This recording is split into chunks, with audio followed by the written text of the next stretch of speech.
It was just past midnight, and the house was silent. Or at least, it was supposed to be. I was sprawled on the couch, half asleep in front of a flickering TV screen, when I first heard it. A sound so faint I almost dismissed it as part of the movie's score. It was a sob, a soft, choked cry, and it was coming from upstairs. My first thought was that I'd left the TV on in the bedroom, but this sound was raw, full of a despair I'd never heard before. I muted the television. The silence that followed was heavy, thick with anticipation, and then it came again, clearer this time. A man, weeping. The sound was coming from the bathroom. I got to my feet, my heart starting to thud against my ribs. I live alone. I've lived alone for 3 years, ever since Clara left. There was no one else in the house. There couldn't be. Cautiously, I made my way to the bottom of the staircase, my hand gripping the wooden banister. The crying continued, a steady, heartbreaking rhythm of sorrow. Each step I took up the stairs felt like a mile. The wood creaked under my weight, each groan a betrayal of my presence.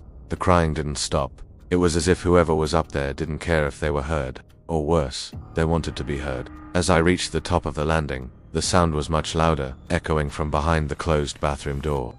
And that's when a cold dread, sharper than any fear I'd ever known, washed over me. I recognized the voice. The broken, shuddering sobs. They were mine. It was my voice, crying in the bathroom. My mind reeled, trying to find a logical explanation. Was it a recording? A prank? But who would do this? And how the sound was too real, too immediate. It felt like it was happening right now, just a few feet away. My hand trembled as I reached for the doorknob. It was cold, colder than the metal should have been. I hesitated, my breath catching in my throat. Every instinct screamed at me to turn around, to run out of the house and never look back. But I couldn't. It was my voice. I had to know.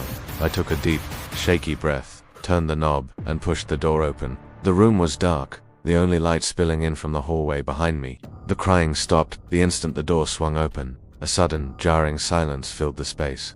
The air was thick and heavy, and a strange, metallic smell, like old pennies, hung in the air. I fumbled for the light switch, my fingers brushing against the cool tiles of the wall. With a click, the room was flooded with a sterile white light. The bathroom was empty, completely, utterly empty. The shower curtain was pulled back, revealing an empty tub. The small window above the toilet was closed and locked. There was nowhere for anyone to hide. I stood there for a long moment, my heart hammering against my ribs, listening to the silence. Was I losing my mind? Had I imagined it all? Maybe the stress was finally getting to me. I took a step inside, my eyes scanning every corner of the small room, looking for anything out of place. Nothing. I let out a shaky laugh, a sound that seemed alien in the quiet room. Get a grip, I muttered to myself. I turned to leave, my shoulders slumping with a mixture of relief and confusion.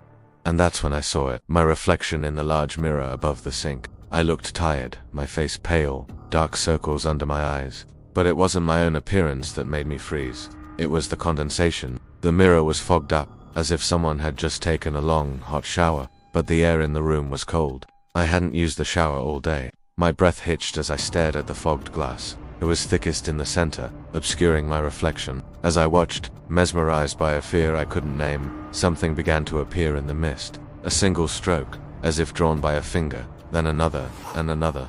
Letters were forming in the condensation. My blood ran cold as I watched the words take shape. They weren't just random letters. They formed a sentence, a message written from the inside of the mirror. Facing out, I couldn't breathe. My entire body was paralyzed with terror. The letters were crude, backward, as if written by a desperate hand. I leaned closer, my mind screaming, refusing to believe what my eyes were seeing. The message was clear. It said, "You left me in here." My reflection stared back at me from the clearer parts of the mirror, its eyes wide with a terror that matched my own. But then, something shifted. The reflection's expression changed. The fear in its eyes curdled into something else. Something dark, malevolent. A slow, cruel smile spread across its face. A smile that was not my own. Its lips moved, but no sound came out. It just mouthed the words silently, over and over, while its cold, dead eyes locked onto mine. "You left me in here." The crying started again. Not from the room, but from the mirror. It was my voice, weeping, trapped behind the glass. And my reflection just kept smiling. I stumbled backward, my legs giving out from under me. I hit the door frame, my body racked with tremors. I couldn't tear my eyes away from the mirror, from that thing wearing my face. Its smile widened, stretching impossibly, unnaturally. The weeping from inside the mirror grew louder, more frantic. a desperate, hopeless sound. And then, the reflection raised its hand. Slowly, deliberately, it pressed its palm against the surface of the mirror from the other side. The glass didn't ripple, it didn't crack, but I saw the print of a hand appear in the condensation, a perfect, chilling outline. And from my side of the glass, I felt it. An icy coldness seeping through the mirror, touching the air, reaching for me. That's what broke the spell. I scrambled to my feet, turned, and ran. I didn't stop to think, didn't stop to grab anything. I flew down the stairs, tripping over my own feet, my only thought to get out. Get out now. The sound of the weeping and that horrible, silent laughter chased me, echoing not in the house, but inside my head. I burst out the front door into the cold night air, gasping for breath, my lungs on fire. I ran down the street, not daring to look back. I didn't stop running until the sun came up. I never went back to that house. I left everything behind. My clothes, my furniture, my memories, all of it. Sometimes, when it's late and I'm alone, I think I can still hear it. That faint, sobbing sound. And whenever I pass a mirror, I can't help but look away. I'm afraid of what I might see looking back. I'm afraid that one day I'll see that smiling face again. I don't know what it was. A ghost, a demon, some part of myself I abandoned. But I know one thing, it's still in there. It's still in that house, in that bathroom, waiting. It's waiting for me, because I'm the one who left it there, and it will never, ever let me forget it. Thanks for listening.